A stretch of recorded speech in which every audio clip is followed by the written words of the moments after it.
Muchas gracias, señor presidente. A continuación intervendrán los representantes de los grupos parlamentarios. En primer lugar, por el Grupo Parlamentario Popular, tiene la palabra el señor Núñez Feijóo.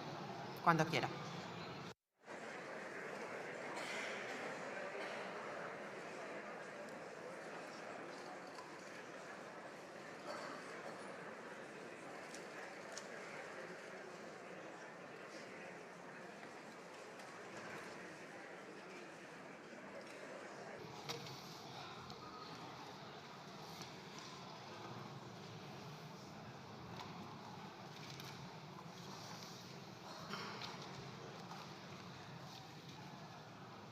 Muchas gracias, señora presidenta. Muchas gracias, alcaldesa de Huelva. Gracias por su presencia. Empiezo recordando a los 47 muertos, a las 47 familias destrozadas y a los heridos. Nada le devolverá lo que han perdido, pero les debemos respeto. Y usted hoy, señor presidente, no se lo ha tenido. ¿Cómo puede venir a hablar de 47 muertos con semejante insensibilidad? Ha comparado lo que ha ocurrido en Adamuz como una anomalía a la que debemos de acostumbrarnos por tener el país con más kilómetros de vías de alta capacidad después de China. Y le ha dicho a las familias de los 47 muertos que ha disminuido usted el 11% de los accidentes. Hay que estar hecho de otra pasta para hacer este cajón desastre y que no se le revuelvan las tripas, señor presidente. Lo ha mezclado todo. Yo no lo haré. No ha asumido un solo error y por encima ha venido a mentir. Oiga, fueron ustedes quienes hasta hace 3 meses iban presumiendo del mejor ferrocarril de la historia. Iban a pisar el acelerador a 350 kilómetros por hora y 47 muertos después pretende que lo olvidemos. Fueron ustedes quienes dijeron que en Córdoba se había hecho una renovación completa y después un proceso profundo y planificado de transformación. Y ahora usted ha utilizado otro concepto. Mire, lo que es profundo y planificado es su tomadura de pelo a la gente.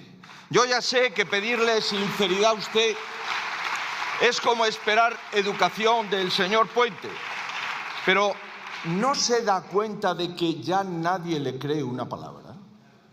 ¿No lo ha visto en Extremadura? ¿No lo ha visto en Aragón? Han dicho ustedes de todo sobre lo que ocurrió en el accidente y no ha colado nada. Que si fue algo fortuito, que no se lo explican, que cualquier cosa menos el mantenimiento, que fue una rueda del tren, que fue un defecto de fábrica del carril, que fue la lluvia, que fue el cambio climático y solo le quedan decir que fue el Partido Popular. Pues es mucho más sencillo. Han jugado a la ruleta rusa con nuestra seguridad. Este era un accidente evitable, no una catástrofe imprevisible, y a lo que deberían haber venido es a pedir perdón y asumir las consecuencias. España no puede acostumbrarse a que cada vez que ocurre una tragedia el presidente se fugue. Es el método del galgo de Paiporta, eludir sistemáticamente su responsabilidad política. Pero digo yo, si no tiene responsabilidad por Adamuz, ni por Rodalíes, ni por el apagón, ni por la Dana, ni por nada, ¿para qué demonios está usted aquí? ¿Qué tiene que pasar para que este gobierno se sienta responsable de algo? Y por decirlo todo, ¿qué tiene que pasar para que ustedes, los socios, se lo exijan? Gobernar no es viajar en Falcon y gastar el dinero público en lo que quieran. Es desgastarse para que su país no se desgaste. Y esa responsabilidad tan básica no la han ejercido ni antes ni después de la Semana Negra ferroviaria. Empecemos repasando qué pasó antes. Las personas que cogieron el tren en Huelva, en Madrid, en Barcelona, confiaban en que ustedes hubiesen cumplido su deber. ¿Cuál es su deber? El recogido aquí, en la Ley de Seguridad Ferroviaria. Cumplan la ley. ¿Cuál es su deber? El decreto de Agencia Estatal de Seguridad Ferroviaria está aquí. Estos son sus deberes, señoría. Usted no los ha cumplido, ni usted ni su gobierno. En ningún sitio, ni de la ley ni del Real Decreto, aparece enchufar amigos en Renfe y Adif. No aparece en ningún sitio amañar contratos. No aparece en ningún sitio vigilar más las redes sociales que las redes ferroviarias. Esas no eran sus funciones, pero les voy a recordar las que sí son sus funciones, las 10 más importantes. La primera, su trabajo es velar por la ejecución correcta de las obras. No lo hicieron. Ni hacer trenes que no caben por los túneles, como en Cantabria, ni acabar con un ministro en la cárcel, ni tener a Koldo contratado en una adjudicataria de Adif que ejecutó esta obra. Esas no son sus funciones.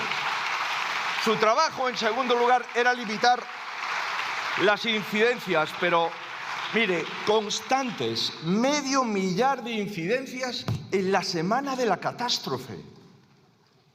500 incidencias en la semana de la catástrofe, comunicadas a Adif. 500.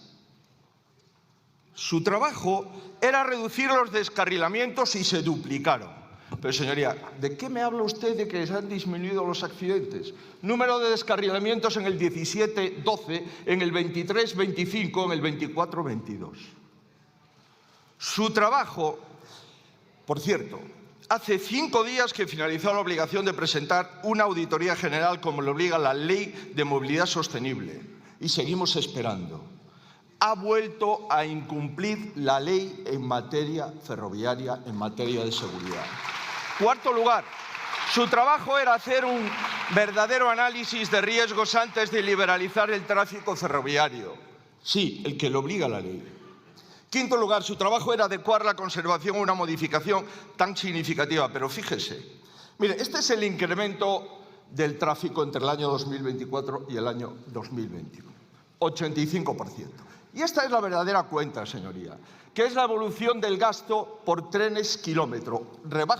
Bajada 29%. No se ría, señoría. Esto es la verdad. Esto es lo que usted ha bajado en relación con los trenes kilómetros, señoría. Su trabajo era reforzar las inspecciones ante el mayor desgaste que tuvieron los auscultadores mano sobre mano. Pero si es que lo dicen ellos. 30 operarios de Adif llevan cobrando sin trabajar más de 2 años.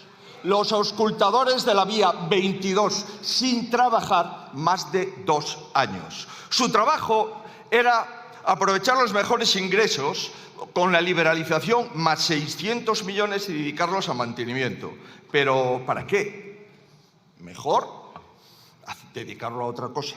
Su trabajo era invertir adecuadamente los 6.000 millones de fondos europeos. Viene aquí presumiendo de que ha invertido más. Si usted lo que ha recibido son fondos europeos. Y esta es la cuenta de lo licitado, de lo adjudicado y de lo ejecutado. ¿Cuánto ha ejecutado usted, señoría? El 20%. Su trabajo, señoría, es que ejecutaron la mitad y solo un 20% se destinó a red convencional. Su trabajo era reducir la velocidad ante el mínimo riesgo y tampoco lo hicieron. Señoría, su trabajo era poner seguridad por encima de todo y también lo incumplieron. Y quiero decirle a los españoles, en enero de 2025 el gobierno del señor Sánchez amortizó la Dirección General de Seguridad de Adif. Diluyeron sus funciones en 4 personas. Y lo que es peor, pusieron a la cabeza de la seguridad de Adif a un director de gabinete, periodista de formación con nula competencia técnica ni experiencia. Esto es su trabajo. Señoría, esto no es un bulo. Se lo advirtió la Agencia Estatal de Seguridad el pasado otoño. Tienen ustedes al frente de seguridad una persona sin capacidad ni experiencia. La Agencia Estatal de Seguridad. Espero que me conteste usted a esta cuestión en la réplica.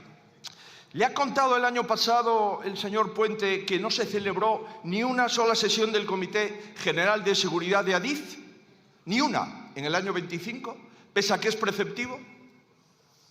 Mire, después de estas 10 consideraciones incumplidas, encargue a sus abogados que lo vayan mirando todo, que les va a hacer falta.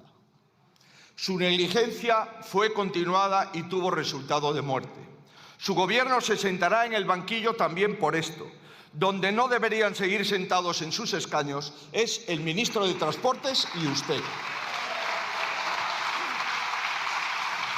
Señoría, alguien... Ahora sí quiero informar a los españoles de quién ha hecho su trabajo.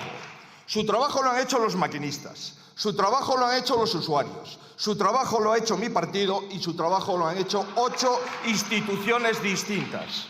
Mire, ¿sabe quién hizo su trabajo? Insisto, los maquinistas. Le mandaron esta carta. Esta carta seguro que va a ser llamada a declarar. Mire, 8 de agosto de 2025. Ah, se ríen sin conocer la carta, si es que les da igual. Los maquinistas le comunican que en determinados puntos de alta velocidad hay baches, garrotes, descompensación en la catenaria y que están produciendo falta de fiabilidad en los viajes tanto para personas viajeras como para maquinistas. Que hay una degradación profunda y acelerada del material rodante y le piden una reducción de la velocidad máxima hasta un límite de 250 km/h. Esta medida debería extenderse en el tiempo hasta que la red alcance su adecuado poder para circular. 8 de agosto del año 2025. Los maquinistas. Mire, opción 1. ¿Qué hicieron con esta carta? ¿Metieron este papel en un cajón? Es negligencia, ¿no? ¿O fue remitido a la agencia de seguridad que confirmó los puntos críticos y le requirió corregirlos con urgencia y no lo hicieron? Es doble negligencia, ¿no? ¿Cuál de las dos es correcta? No se sabe. Pregunte eso también a su ministro, que lo hace todo tan bien. Eso sí, ahórrense el ridículo de achacar a los maquinistas el suflé emocional. No poder dormir por haber perdido a sus compañeros, no querer poner en riesgo la vida de miles de personas, no es ningún suflé emocional. Es defender su seguridad y la nuestra. Eso se llama humanidad, señor Sánchez. ¿Sabe quiénes ignoraron el estado de las vías? Quienes no lo ignoraron, los usuarios. Llevan avisando, ojalá hubiese tenido el ministro tuitero las horas necesarias para ver los vídeos que los usuarios colgaban en las redes. Quien no lo pasó por alto también fue mi partido, ríanse usted, le avisamos muchas veces. En septiembre advertimos de los problemas de la línea Madrid-Barcelona y su ministro se burló. Y en diciembre en el Senado pedimos expresamente diligencia para no tener que esperar una desgracia. Y el ministro volvió a burlarse. ¿Y sabe quién le avisó también? Todos estos. Le dejo la documentación, si la quiere usted comprobar. Dado que lo va a investigar, aquí la tiene toda. Mire, le avisó la Comisión de Investigación de Accidentes Ferroviarios, le avisó la Comisión Europea, el Banco Europeo de Inversiones, la Comisión Nacional del Mercado de la Competencia, la Agencia Europea del Ferrocarril y hasta dentro de Adif. 15 advertencias en 8 instituciones distintas. Le avisó todo el mundo, les dio igual, y eso ha supuesto 47 muertos. Asuman las consecuencias de sus actos. Y no le quepa duda, los suyos son una negligencia continuada por la que usted y su ministro deberían de marcharse. Mire, después de todo, aún podría haber ejercido su responsabilidad tras el desastre, pero tampoco. Oiga, ha venido aquí a hablar de no sé cuántos kilómetros del polo a no sé dónde. Asumir la responsabilidad no es poner cara de compungido durante 5 minutos y 29 segundos en Córdoba. Asumir la responsabilidad es no desaparecer de Córdoba, es dar la cara en Cataluña por el colapso permanente de las rodalíes. Es preocuparse por la gente, no por cuánto come, cuándo come usted o si el ministro ha dormido más o menos. Son ustedes unos narcisistas. Y por supuesto es centrarse en la tragedia, no inventar de todo para taparla. Un presidente decente, insisto, un presidente decente escoge acompañar a las familias en el funeral y no tuitear a esa hora con Elon Musk. Si fallaron en todo, señoría. Humildad cuando menos a posteriori, pero ni eso, ni humildad. Es más, su ministro suele decir que lo había hecho muy bien, el mismo día del funeral. El mismo día del funeral, su ministro diciendo que lo ha hecho muy bien. Ni antes ni después. Al mismo tiempo que muchos familiares se ponían una corbata negra, él estaba presumiendo y no fue cesado al minuto siguiente. Claro, ¿cómo podría cesar a nadie por soberbio? Usted es capaz de ascenderle a vicepresidente, ya lo veremos. Vuelvo a insistir, debería el ministro y usted marcharse, señoría. Irse de una vez. Son pura soberbia, pero esta vez no han reparado en que se están delatando solitos. Ahora prometen más plazas, más inversión, más vigilancia y ahora, digo yo, cerca de 1000 limitaciones de velocidad actualmente en toda la red.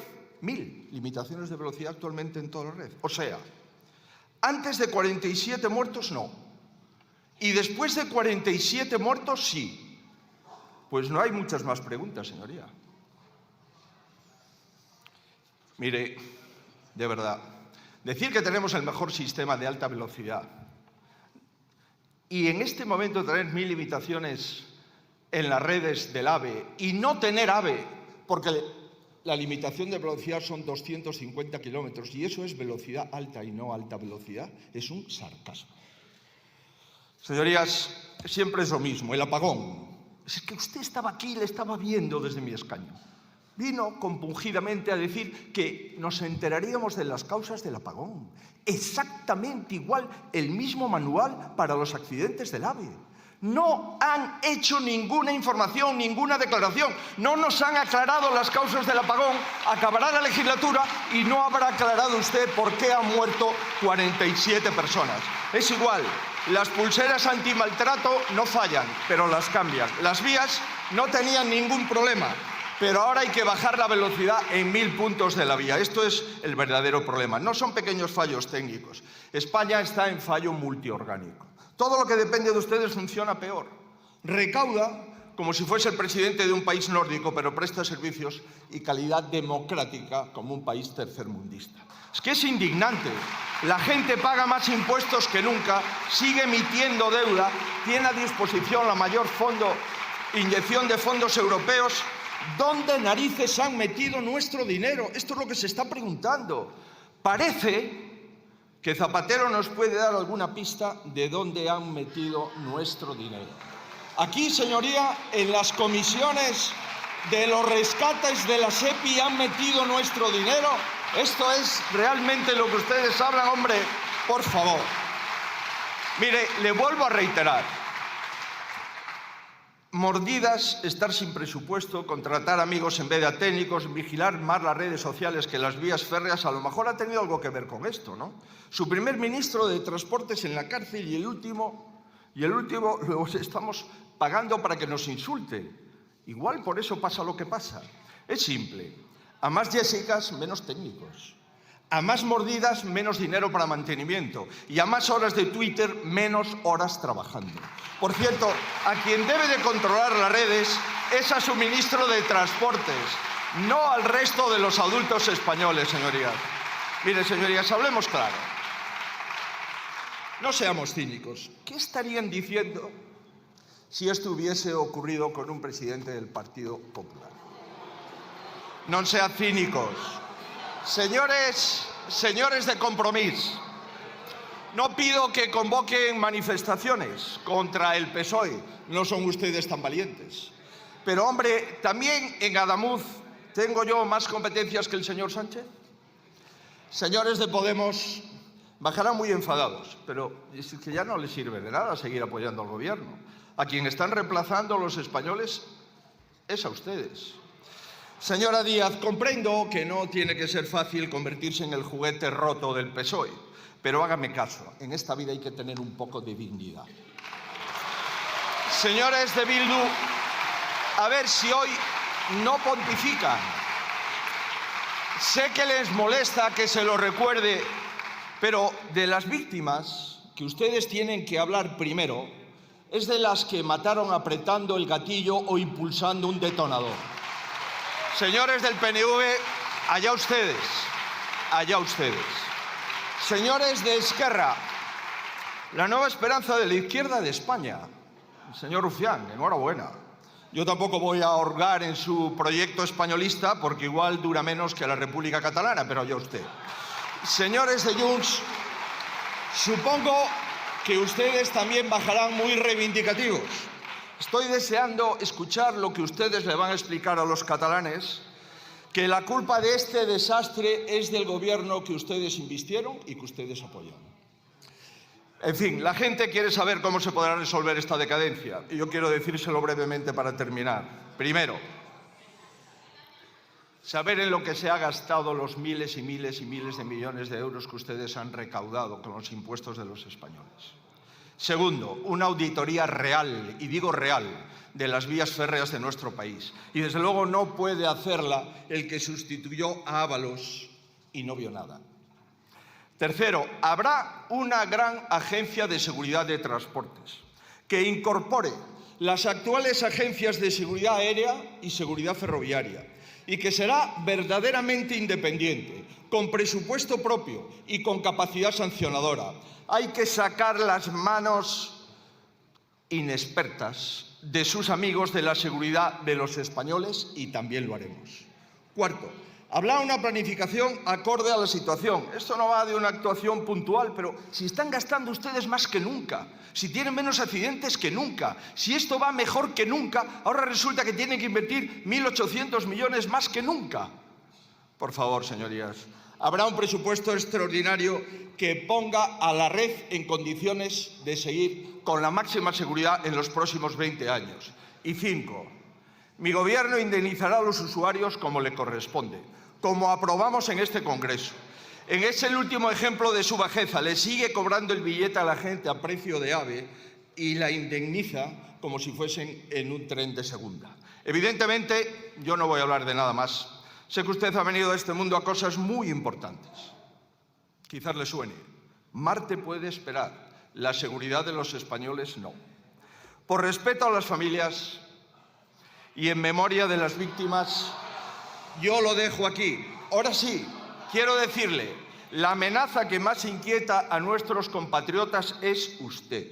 No hay más, ni nada más, que dé miedo más que usted. Y no dejarán de decirlo las urnas. Muchas gracias, señorías.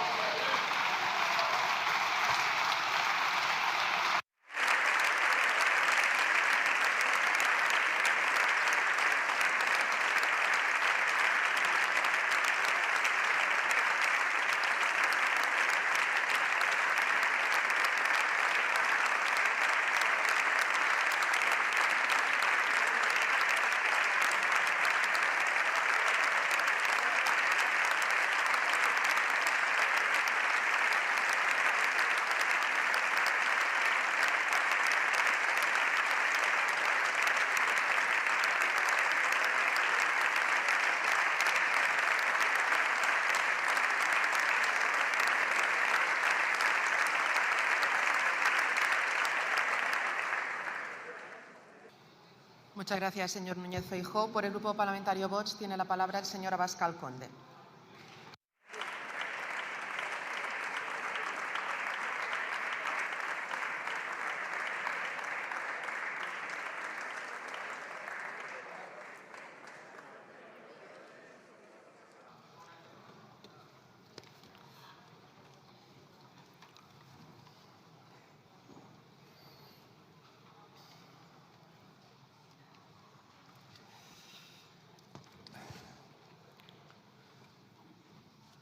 Ninguno de los 47 españoles fallecidos y ninguno de los 126 heridos merecían un gobierno como este. Y he de decir algo más, ninguno de ellos merecía que este gobierno sea capaz incluso de usar una tragedia para hacer trampas parlamentarias, porque Pedro Sánchez ha comparecido aquí para hablarnos de varias cosas, de la tragedia ferroviaria, también de todas las cumbres internacionales, y solo ha hablado de algo que es muy importante y lo demás lo deja para el final, porque es capaz incluso de utilizar las tragedias para hacer trampas parlamentarias a la oposición y subir aquí con cara muy compungida, cuando tenía que haber comparecido hace muchas semanas en lugar de huir a la escena internacional. Y aquí ha estado muy compungido, pero no lo hemos visto en TikTok en los días posteriores a la tragedia tan compungido cuando se dedicaba a recomendarnos libros, a recomendar música o a contarnos que usted hacía enduro. No, en ese momento no le hemos visto el compungimiento, se lo hemos visto durante estos días. Señorías, España necesita un presidente del gobierno que pueda pasear por las calles, España no necesita un presidente del Gobierno que esté encerrado en el búnker de la Moncloa y que esté huyendo a los foros internacionales a la primera de cambio y, sobre todo, cuando en España hay una tragedia. España necesita un presidente del Gobierno que pueda salir a la calle y hablar con la gente y escuchar los problemas de los españoles, no un presidente del Gobierno permanentemente escondido en la escena internacional y atrincherado en el búnker de la Moncloa. Y huye a la escena internacional para ocultar sus mentiras, esas mentiras con las que llegó al poder, sobre sus pactos, sobre su doctorado, esas traiciones a todos los españoles con leyes como la de amnistía y sus corrupciones, porque este es el Gobierno que llegó con una moción de censura presentada por el señor Ábalos, que tenía como bandera la lucha contra la corrupción y la defensa del feminismo. Pues bien, por eso este presidente del Gobierno huye de España y busca cobijo entre los milmillonarios, de los cuales es el empleado más aplicado. He preguntado muchas veces en esta Cámara y nunca ha negado el señor Sánchez que Soros fue una de sus primeras visitas en el Palacio de la Moncloa. Y Bill Gates es ese que le premia, con los premios que se compra con el dinero de los españoles, un gran partidario del fanatismo climático y también de la carne sintética, que debe ser algo para defender a nuestros ganaderos y agricultores. Y ahora se ha sumado el heredero de Soros, claro, para aplaudir la invasión migratoria, que ha sido el último conejo de la chistera que se ha sacado Pedro Sánchez. Aplaudido por ese que quiere destruir desde hace mucho tiempo y está empleando toda su fortuna en acabar con las fronteras europeas y con la identidad de las sociedades europeas. Y cuando no huye siempre surge un salvavidas. Salvavidas internacional, el salvavidas Soros, y aquí en el ámbito de la izquierda, pues el salvavidas Rufián, que era uno que se iba, pero se ha quedado. Y ya huele a naftalina en este Congreso, que era uno que iba a separar España, pero que ahora quiere unirla, que era uno que ahora quiere unir a la izquierda, pero que parece que la está dividiendo más. Vaya lince. Y vaya salvavidas. No le arriendo la ganancia, señor Sánchez. De repente, al señor Rufián no le preocupan los rodalíes, le preocupa salvar a Pedro Sánchez. ¿Y cuál es el papel del presidente del Gobierno en la escena internacional? Su intención es clara, es la huida, es la promoción personal, nunca se sabe, es recibir palmaditas de los poderosos, a pesar de que se convierte en el alter ego de ellos, y es ocultar las tragedias nacionales permanentemente, sus corrupciones, sus mentiras y sus traiciones. Y las consecuencias, un trabajo permanente desde la presidencia del Gobierno contra los intereses de España y un abandono de los problemas reales de los ciudadanos españoles y un alejamiento en la escena internacional de la agenda de la libertad, de la agenda del Estado de Derecho, de la agenda de la democracia y de la prosperidad de nuestra sociedad. Los ejemplos podemos ponerlos con muchos asuntos. Mercosur, del que quieren la aplicación inmediata, después de haber condenado a la ganadería y agricultura con un pacto verde que les tiene atenazados, ahogados y convertidos a las gentes del campo en oficinistas. En la escena internacional también lo que ha hecho es condenar inmediatamente la detención de Maduro. No se le conocen méritos ni logros en la defensa de los que han sufrido en Venezuela, pero ha salido rápidamente a condenar la detención de Maduro, que celebran todos los venezolanos de bien. Ni una palabra sobre Irán, en un momento en el que la sociedad está sufriendo, está siendo asesinada por los ayatolás. Y mientras tanto nos tiene entretenidos también con Groenlandia. La soberanía de Groenlandia, la del Sáhara, la capacidad de los saharauis para decir su futuro, no le importa en absoluto. Pero yo ni siquiera me quiero ir a un asunto lejano para los españoles. Y Ceuta, y Melilla, y los intereses de los españoles, una vez más, ¿dónde están? Y ha huido la escena internacional. ¿A dónde? A Dubái. Y hasta allí se ha ido a anunciar la censura en las redes sociales. En una escena tremenda, rodeado de varones, con vestimentas islámicas, y en una sociedad a la que creo que no le importa demasiado la libertad, ni la de las mujeres, ni en general. La censura en redes, ¿cuál es su modelo? ¿El modelo chino?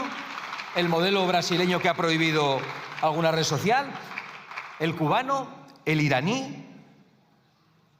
Sobre todo eso está callado sobre lo que pasa en esos países con las libertades. Yo creo que su modelo es cualquiera que ataque la libertad y que le mantenga a usted en el poder un solo segundo más. Y pretende prohibir las redes sociales, aunque lo disfrace con un intento de proteger la identidad de los menores y la seguridad de los menores y la inocencia de los menores, cuando no les ha importado nunca. Pero usted puede decir misa y engañarnos como quiera. Su ministra se ha sincerado y ha dicho que sí, que quieren prohibir las redes sociales, igual que se han sincerado sus socias comunistas, que ya nos han dicho para qué es la invasión y la regularización masiva de más de 500 000 de personas, para sustituir a los españoles que no les gustan. Quieren censurar, señor Sánchez, porque quieren impedir que digamos que la corrupción que han traído a España mata. Y quieren impedir que digamos que la invasión migratoria a la que nos condenan arruina y mata también. Y entonces se ha sacado de la chistera esa idea de la huella del odio. La huella del odio. ¿Pero qué huella del odio? La huella del odio para ustedes es denunciarles y es señalarles. ¿O es que acaso los españoles no pueden odiar su corrupción, no pueden odiar sus mentiras y no pueden odiar su traición? Ustedes lo que quieren es amordazar a todos los españoles, condenarles a la ruina, a la inseguridad y además mantenerlos absolutamente amordazados y callados. Y lo hacen, entre otras cosas, por lo que ha ocurrido en Adamuz, con 47 muertos y 126 heridos. Usted debía haber comparecido hace mucho tiempo aquí. Bueno, en realidad usted debía haber dimitido hace mucho tiempo. No sé qué hace sentado todavía en ese sillón. No hay ni un solo dirigente europeo que, habiendo hecho todo lo que usted ha hecho, sea capaz de permanecer en el poder. Pero es probablemente su única salida, también su única huida.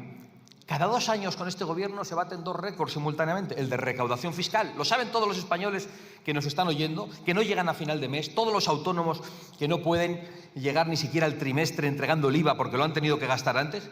Y el otro récord es el de número de incidencias en los servicios públicos por negligencias, por corrupciones y por la imposición de fanatismos ideológicos. Negligencias en la sanidad, negligencias en la energía y negligencias también en los transportes y en las redes ferroviarias, que eran en España un ejemplo. Este gobierno es una calamidad para los españoles. Pero no solo es una calamidad, este gobierno provoca calamidades. Este gobierno abandona a los españoles ante las calamidades y este gobierno se aprovecha de las calamidades. Hace no mucho, los españoles padecieron un volcán. Muchos de ellos siguen viviendo en barracones y los inmigrantes ilegales, a los que llaman, viven en hoteles. Nos lo contaban el otro día en Teruel, en un pueblo de 300 habitantes.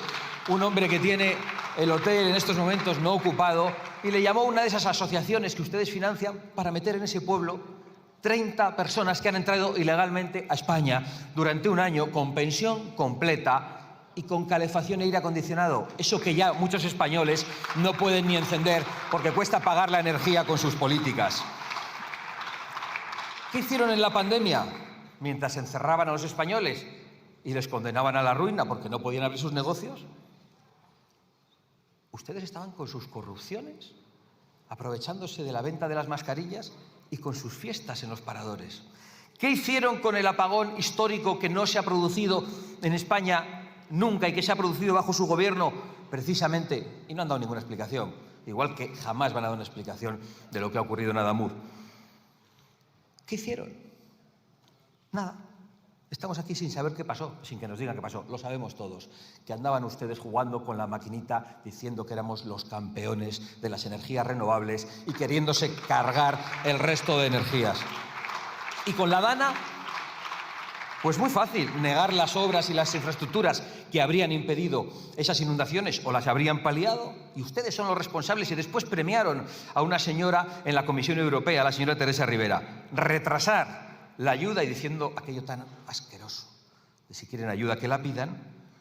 Rechazar la ayuda internacional, y eso se lo hemos ido al presidente de un país, el de El Salvador, y lo hemos ido en el Parlamento de Francia, y eso sí, mientras los cadáveres flotaban o estaban en el barro, repartirse Radio Televisión Española. El accidente de Adamuz y los accidentes de los rodalíes solo demuestran que la corrupción mata. No sé qué hace ahí sentado todavía, señor Sánchez. Antes de ir a la escena internacional, incluso quisieron usar el luto para amordazar a la oposición y para impedir que dijéramos todas estas cosas. Pero hay muchos datos que son incontestables. Desinformación, creo que lo llama usted. Desinformación es lo suyo, sus datos con los que miente.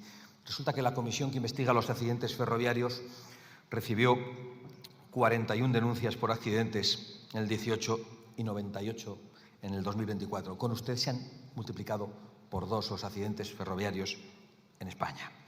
Resulta que había denuncias de los usuarios, denuncias de los maquinistas, denuncias de los camareros que no podían ni servir el café y denuncias de los ingenieros que todos hemos visto en las redes sociales y hemos visto a posteriori a mucha gente diciéndolo, pero nadie había avisado.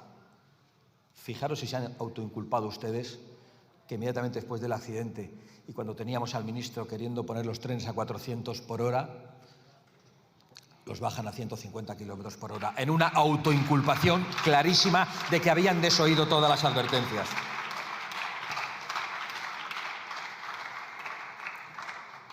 Y tampoco han ejecutado los fondos europeos, esos que se ha llevado fundamentalmente la administración pública, que no han llegado a la economía real de los españoles, y dentro de la administración pública Renfe y Adif, y no los han ejecutado. Lo que han ejecutado muy bien es la corrupción, porque es un dato que les entierra a ustedes el de que el anterior ministro de Transportes esté en prisión, el de que el anterior consejero de Renfe Mercancías esté en prisión, en que la presidenta de Adif esté imputada, en que se estén investigando mordidas y colocación de mujeres que no eran de su familia en las empresas y en las contratas que tenían que encargarse del mantenimiento de la vía en esos tramos. La corrupción mata, señorías. Y no hay luto ni cortesía política que nos impida decir eso fuera de aquí y dentro de aquí. Y por eso yo afirmo con toda claridad que Adamuz fue un crimen y no solo un accidente, señorías. Un crimen que les pesará a ustedes en sus conciencias y del que espero que respondan ante los tribunales donde nosotros ya les hemos denunciado. Hemos tenido que aguantar y han tenido que aguantar los españoles, y hoy a usted, por cierto, no solo al ministro Puente, decir que el cambio climático tiene que ver con este accidente, cuando quería poner los trenes a 400 kilómetros por hora y cuando inmediatamente después la alta velocidad ha terminado en España. En fin, y mientras todo esto sucede, el presidente del Gobierno en TikTok, diciéndonos lo que lee, qué música le gusta y cuáles son sus aficiones. Con las familias todavía en un luto que durará muchísimo tiempo, el presidente del Gobierno haciendo lo que sabe, demostrar cuál es su empatía, porque por mucha cara de compungido que ponga usted aquí o que pongan ustedes en los funerales, sabemos que lo único que les importa, nos lo han demostrado durante estos años, es aguantar atrincherados en ese sillón. Es una desgracia para los españoles. Y mire que lamento tener que decir esto en esta tribuna, señorías. No tienen ninguna sensibilidad. De verdad que yo no sé cómo no se da usted cuenta de lo que esto significa, ponerse a recomendar libros con lo que está pasando en España. Igual es que quiere formar parte del club de lectores del señor Cerdán. No le ha bastado TikTok, no le han bastado los libros ni la música para tapar que la corrupción mata, para tapar los crímenes de este gobierno, para tapar el hecho de que la señora del presidente del gobierno se niega a entregar el pasaporte a un juez. ¿Qué ciudadano sería capaz de hacer eso? ¿Qué ciudadano español que nos esté escuchando es capaz de negarse a dar el pasaporte a un juez? Bueno, pues el señor Sánchez es capaz de hacerlo. Le faltaba algo más que tenía preparado para más adelante, pero creo que lo ha adelantado y ha dicho, pues vamos a provocar otro debate y vamos a decir que vamos a regularizar a 500.000 de personas que han entrado ilegalmente a España. Ilegalmente. A los españoles no se les perdona ni una ilegalidad, ni una multa, absolutamente nada. Aquí para que a uno se le perdone tiene que ser de fuera o tener unos cuantos votos para votar a Sánchez y mantenerle un rato más en el gobierno. El hecho es que la invasión arruina y mata y que la intención real ya nos la han contado. Es sustituir a los españoles que no les gustan y que no les votan. Ven en las encuestas que 600.000 van a dejar de votarles, pues vamos a regularizar otros 500.000 y vamos a seguir con un proceso de ayudas sociales y de nacionalizaciones, que no lo digo yo, que lo han dicho las señoras que les han apoyado y que tenían sentadas en el gobierno, que no lo digo yo, que han nacionalizado por la vía rápida a 1.600.000 personas y quieren nacionalizar otro 1.000.000 antes de que termine la legislatura y quieren darles las ayudas sociales que no llegan a los españoles. ¿Para qué? Para que les voten a ustedes, si solo compran votos. Y las consecuencias reales de este anuncio pues también están claras. En África ya está mucha pobre gente comprando los billetes de los traficantes de personas. Y en el Estrecho muchas personas perderán la vida por su culpa y después nos lo sacarán en los telediarios y nos pondrán las imágenes culpando a los demás de insolidaridad cuando ustedes están provocando estas avalanchas. Y las consecuencias en España también están claras. Porque cuando en un país entran en 5 años 3 millones de personas y quieren que entren muchos más, pero hay los mismos servicios públicos, los mismos policías, los mismos hospitales, la sanidad se colapsa. La vivienda se hace inasequible para los españoles a los que nos debemos. Las ayudas llegan a los de fuera en vez de a los españoles necesitados. Y nos condenan a la islamización de nuestra sociedad, señor Sánchez, porque que en España se estén produciendo ablaciones, como el de la niña de 5 años en Barcelona, es algo pues, que muchos españoles no podían ni imaginarse solo hace muy poco tiempo. Todo ello sostenido con un falso discurso de solidaridad, que es un discurso colonialista, porque están diciendo que vengan aquí a pagarnos las pensiones. Entonces, si pueden pagar pensiones, oye, igual son útiles en sus propios países. Pero además, ¿por qué mienten con eso de que vienen a pagarnos las pensiones? Si lo que cuesta un MENA en 2 años, si esa persona después estuviera pagando el salario mínimo 40 años, necesitaría todo ese tiempo para devolverlo en impuestos. ¿A qué español cuesta tanto? No sé por qué cabecean. La gente es la que cabecea viendo lo que hacen ustedes. No sé por qué se indignan de que digamos la verdad, de que digamos lo que pasa con los españoles. Y luego, claro, es que tienen que hacer los trabajos que no hacen los españoles. Los españoles no trabajan según ustedes. Hay un 10% de españoles en paro, hay un 15% de extranjeros legales en paro y hay un 25% de africanos legales en paro en España. ¿Qué es eso de que los españoles no trabajan? Los españoles no quieren ser esclavos, que es lo que quiere este gobierno y lo que quieren algunos poderosos. Y para eso nosotros tenemos políticas muy claras. El que entra ilegalmente a España, y esperamos llegar a tiempo para acabar con su desaguisado, el que entra ilegalmente a España será repatriado inmediatamente. Los que están en España cometiendo delitos, sean legales o ilegales, serán deportados y para eso haremos todos los cambios legales que sean necesarios. Y los que están en España, aunque sea legalmente, viviendo de las ayudas sociales que necesita la sociedad española y los españoles más humildes, para esos también vamos a plantear la remigración para que puedan volver a su país. Ustedes quieren impedir el cambio que llega, quieren eludir el banquillo, lo quieren hacer con trampas de todo tipo también en esta sesión parlamentaria, con manipulaciones mediáticas, con financiación fraudulenta de los medios de comunicación, comprando los votos con alegría, como hemos visto también en Aragón en la última semana, en la desesperación de su candidata, y con la vuelta a la censura. Yo entiendo que quieran censurar ustedes a toda velocidad y que quieran sustituir al pueblo a toda velocidad, porque todos entendemos que Sánchez está maduro, muy maduro, está podrido de corrupción, de traiciones y de mentiras.